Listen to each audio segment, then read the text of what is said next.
Hi అండి, welcome back to our channel. So ఈరోజు మన రెసిపీ వచ్చేసి క్యాలీఫ్లవర్ కర్రీ అయితే చేసి చూపిస్తున్నాను, ఈజీగా ఎలా చేసుకోవాలో. సో దానికోసం ముందుగా క్యాలీఫ్లవర్ను ఇలా పీసెస్గా కట్ చేసుకొని వాటర్లో ఉడికించుకోవాలి. ఇందులో ఏమైనా పురుగులు ఉంటే పోతాయన్నమాట. సో ఉప్పు పసుపు వేసుకొని ఉడికించుకోవాలి ముందుగా. సో కంపల్సరీగా మీరు హాట్ వాటర్లో వేసి కాసేపు పెట్టేసినా పర్వాలేదు, ఇలా ఒక 2-4 మినిట్స్ వరకు ఉడికించుకున్నా పర్వాలేదు, ఓకేనా. కానీ తప్పకుండా ఈ ప్రాసెస్ అయితే స్కిప్ చేయకండి. ఇందులో ఉప్పు పసుపు అయితే వేసుకొని ఉడికించుకోవాలి ముందుగా, ఓకే అండి. సో క్యాలీఫ్లవర్ను ఇలా వాటర్లో బాయిల్ చేసి అయితే పక్కన ప్లేట్లో తీసేసుకోవాలి. ఇంకా ఈ వాటర్ మనకు అవసరం లేదు, పడేయాలి. ఓకే అండి. సో క్యాలీఫ్లవర్ బాయిల్ చేసుకున్న తర్వాత పక్కన ఇలా ప్లేట్లో అయితే తీసి పెట్టేసుకున్నాను. ఇప్పుడు కడాయి పెట్టేసుకొని ఇందులో ఒక 3 టేబుల్ స్పూన్స్ ఆయిల్ వేసుకోవాలి. ఆయిల్ హీట్ అయిన తర్వాత జీలకర్ర, అలాగే ఆనియన్స్,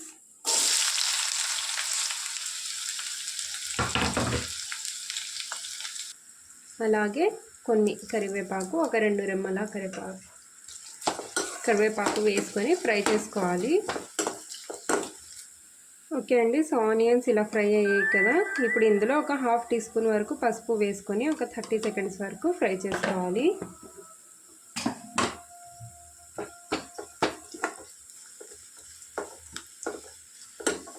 చాలా సింపుల్ అండ్ ఈజీ రెసిపీ అండి. మీకు రైస్లో అయినా, చపాతీలో అయినా, రొట్టెల్లో అయినా, ఇందులో అయినా చాలా మంచి కాంబినేషన్ అన్నమాట.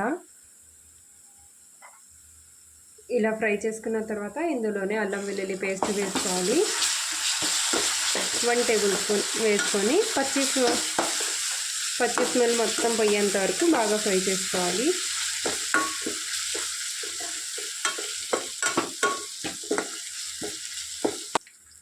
సో అల్లం వెల్లుల్లి పేస్ట్ కూడా బాగా ఫ్రై చేసుకున్న తర్వాత టమాటా పళ్ళు వేసుకోవాలి. ఇక్కడ నేనైతే 3 మీడియం సైజు టమాటాలు వేస్తున్నాను.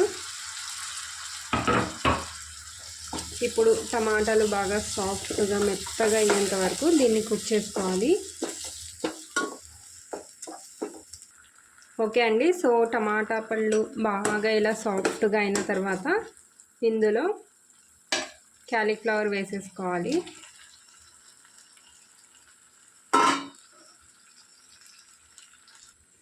సో ఒకసారి బాగా మిక్స్ చేసుకొని ఇప్పుడు ఇందులో మసాలాలు యాడ్ చేసుకుందాం.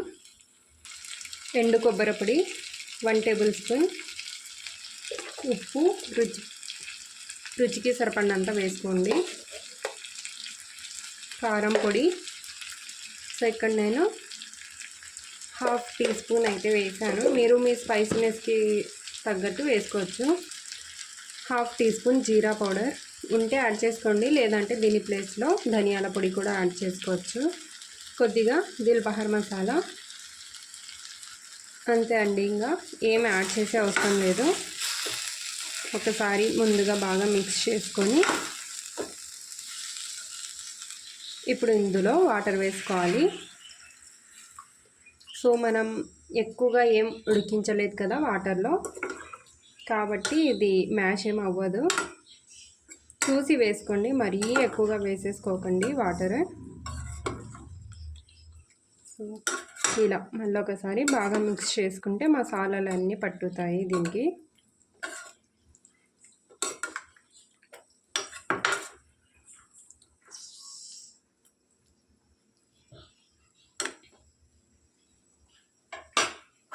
లిడ్ పెట్టేయాలి, మధ్య మధ్యలో మిక్స్ చేస్తుండండి. ఒక 7 to 10 మినిట్స్ లోపల కర్రీ అయితే కుక్ అయిపోతుంది. ఓకే అండి.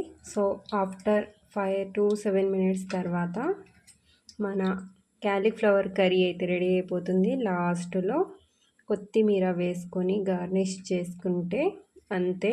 చూసారు కదా, చాలా ఈజీగా సింపుల్గా, ఎక్కువ ఏ మసాలాలు ఎక్స్ట్రాగా వాడకుండా చాలా సింపుల్గా అయిపోయింది. టేస్ట్లో కూడా అంతే బాగుంటుంది.